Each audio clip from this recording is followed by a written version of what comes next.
Nobody anticipated the Italian president's arrival at the Foro Italico with a reward and a message. Sergio Mattarella, who has seen several pivotal sporting events, World Cups, Olympic Games, and the victories and setbacks of Italian athletes in every sport, was in Rome that afternoon for something quite different. The 84-year-old head of state wasn't present to watch an Italian player this time. He was there to see Eala instead. The president went up to the Filipina sensation sitting in the royal box, still recuperating from the ankle injury that interrupted her tournament career. The cameras zoomed in right away. Even the statues of ancient Roman athletes that surrounded the arena looked to be bending in to listen to Mattarella's announcement as the stadium seemed to hold its breath collectively. May 10, 2026, Rome, Italy. The most anticipated weekend of the Italian Open took place at the Foro Italico Center Stadium. The famous arena, surrounded by marble statues of classical athletes, was filled to capacity as the semi-finals got underway. As excitement erupted in the stands for what was already turning into a historic afternoon, the fans created a sea of Italian flags broken only by pockets of Belgian yellow and French blue. The royal box was filled with tournament royalty. Above the court were guests from all around Europe, tournament officials, and former champions. However, the most illustrious visitor had shone rather quietly that morning. Italy's winning Davis Cup and Billie Jean King Cup teams invited Sergio Mattarella, the 84-year-old head of state of the Italian Republic, to attend a match at the competition.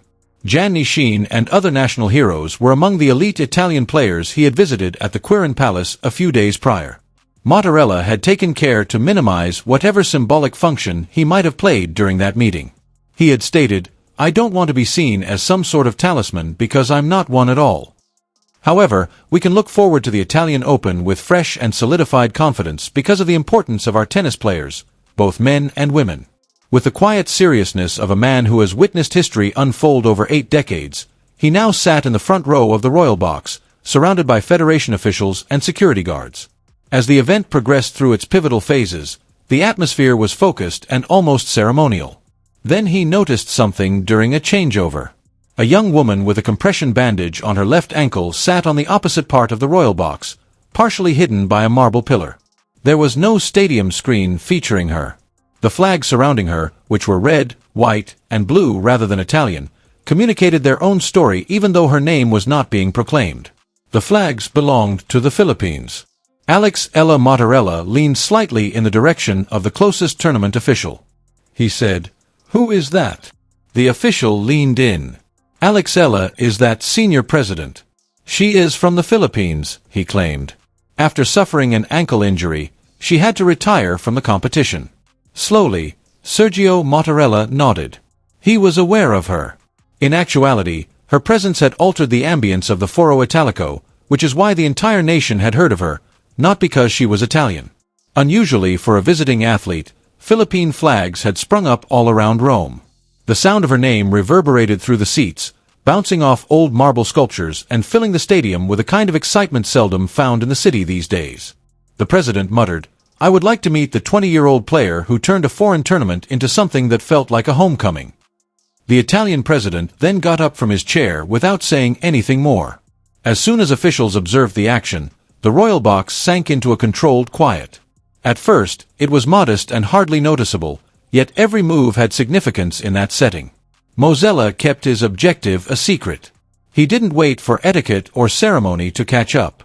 However, something changed at that precise time. The entire box's focus started to follow him. Eala was unaware of his arrival. His security detail stiffened instantly. On the televised channel, tournament officials exchanged nervous looks. Suddenly, cameras that had been fixed on the baseline rally began to pan upward in the direction of the royal box. Sergio Mattarella started to stroll past the bronze statues of Italian athletes that lined the royal box hallway, past federation officials, and past the VIP sitting area. Gradually, he made his way to the rear area, where a young lady sat partially concealed by a marble pillar, a compression bandage covering her left ankle. Alexa raised her head. When she saw who was coming, her eyes grew wide. It appeared as though everyone in the stadium realized the moment was shifting, as evidenced by the dispersed Philippine flags carried by traveling admirers who had followed her journey through triumphs and heartbreaks. The opportunity that had characterized her visit in Rome again, rolling through the Foro Italico, softly at first before gaining volume. Mozzarella came to a stop in front of her and held out his hand. He said to Signorina Eala, "It is an honor to meet you." She stretched out and held his hand, still trying to make sense of what was occurring. "The honor is mine, Signor Presidente," she answered.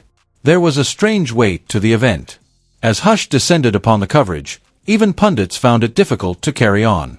At one point, everyone's focus had completely moved away from the baseline, yet the game on the court was still going on in the background. During his pastoral tours overseas, even notable individuals such as Pope Francis remarked warmly about the energy and dedication of Filipino communities. However, the Italian president himself was in front of their rising sporting hero here in Rome.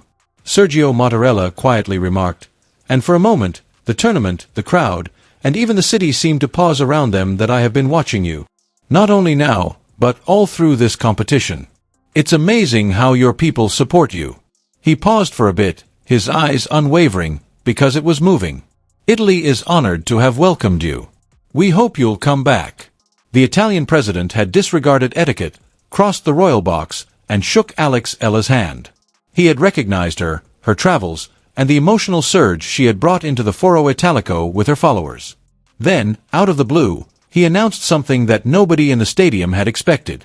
There was only a calm voice speaking in front of the cameras, no prepared message, and no obvious engagement with advisors. According to him, the Italian Republic honors outstanding achievements to culture, sport, and international relations. A single athlete rarely possesses all three qualities. He glanced in the direction of the TV cameras. The stadium started to feel suspended in silence as the far-off crowd noise continued to reverberate. Even the pundits ceased to speak. "The tennis match continues," he continued. "However, something more significant is being acknowledged today." He went on, his voice steady but definitive.